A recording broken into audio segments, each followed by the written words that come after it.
The July 12th fire that destroyed the Welland House in St. Catharines also took a big part of the city's heritage with it.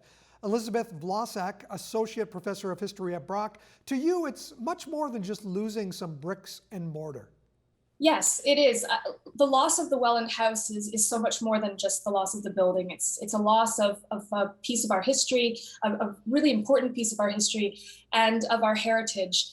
And so it's really sad, and a lot of people are really still reeling from the loss of it. People talked during that fire and in the aftermath about some of the big historical moments, but you look at some of the everyday moments, just some of the parties that might have been held there, not necessarily the famous people, but just the fact that it was a big part of everyday life in the city. Exactly. And I think that this is something maybe that we need to focus a bit more on when we're thinking about the historical value, or in fact, the heritage value of a building or a site, is not just that it was a beautiful building or that it had architectural value, but also who were the people who were living there, who were the people who worked there, and what are those stories. And so preserving those stories can also be really helpful when we do lose these buildings, because we will lose more.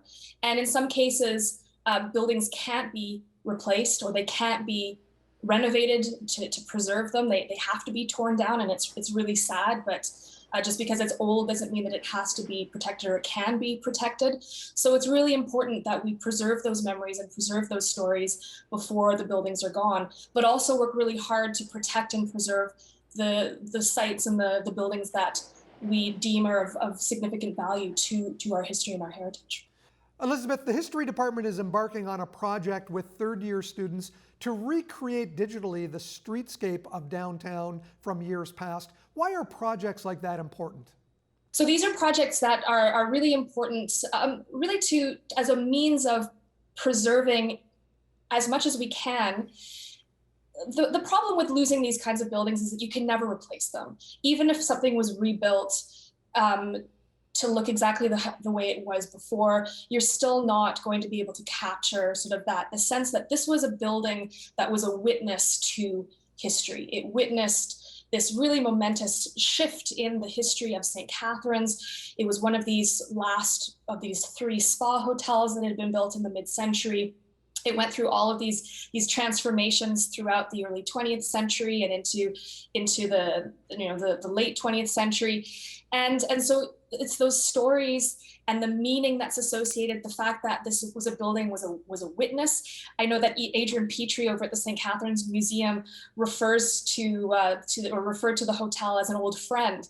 We tend to think of these old buildings as almost like these people, as friends, as witnesses. They were there, this tangible connection to the past. And so losing these buildings is a terrible loss to the built environment. The cityscape has now been altered forever, and but by doing things like recreating the cityscape, it allows us to kind of think about, okay, well, how has our city evolved? Cities change. Cities do not stay the same.